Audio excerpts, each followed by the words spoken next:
একজন লোক তার প্রিয় গাধাকে নিয়ে বাড়ির ছাদে গেছে। ছাদে যাওয়ার পরে ওখানে তাকে গাধাকে ঘুরিয়ে ফিরিয়ে দেখিয়েছে, ভালো মন্দ খাওয়াইছে। এরপরে ওই মালিক তার গাধাকে নিচে নামিয়ে আনতে গেছে। যখনই নামিয়ে আনতে গেছে তখনই বেঁধেছে বিপত্তি। গাধা তো আর নামতে চায় না, গাধা ওখানেই থাকবে। গাধাকে কোনোভাবেই নামানো সম্ভব হলো না। এক পর্যায়ে মালিক নেমে চলে আসলো। ওদিকে বাড়ির ছাদ হচ্ছে একটু দুর্বল প্রকৃতির। আবার কিছুক্ষণ পরে গিয়ে দেখলো যে গাধাকে নিয়ে আসা যায় কিনা। আবার চেষ্টা করলো গাধাকে নিয়ে আসার জন্য, কিন্তু সেবারও কোনো কাজ হলো না।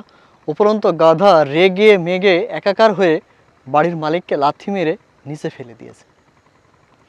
এরপরে সে নিচে শুয়ে শুয়ে ভাবছে, ব্যথায় কাতরাচ্ছে আর ভাবছে যে আমি কি করলাম, গাধাকে উপরে নিয়ে গেলাম, নিয়ে গিয়ে আর নামাতে পারছি না। তার মনে খুব অনুশোচনা হচ্ছে। তো তখন গাধা নামার চেষ্টা করলো একবার, কিন্তু গাধা নিজে নিজে আর নামতে পারছিল না। তখন গাধা রাগান্বিত হয়ে তার বাড়ির ছাদে পা দিয়ে সজোরে আঘাত করছিল, বারবার আঘাত করছিল। তার বাড়ির ছাদটা ছিল দুর্বল। এমন এক পর্যায়ে গাধা ছাদ ভেঙে নিচে পড়ে যায়। তখন গাধার ঠ্যাংটা ভেঙে যায় আর ওই বাড়ির ছাদটা ভেঙে যায়। বাড়ির মালিকেরও ক্ষতি হয়েছে, বাড়ির মালিকের জিনিসের ক্ষতি হয়েছে এবং গাধার ক্ষতি হয়েছে।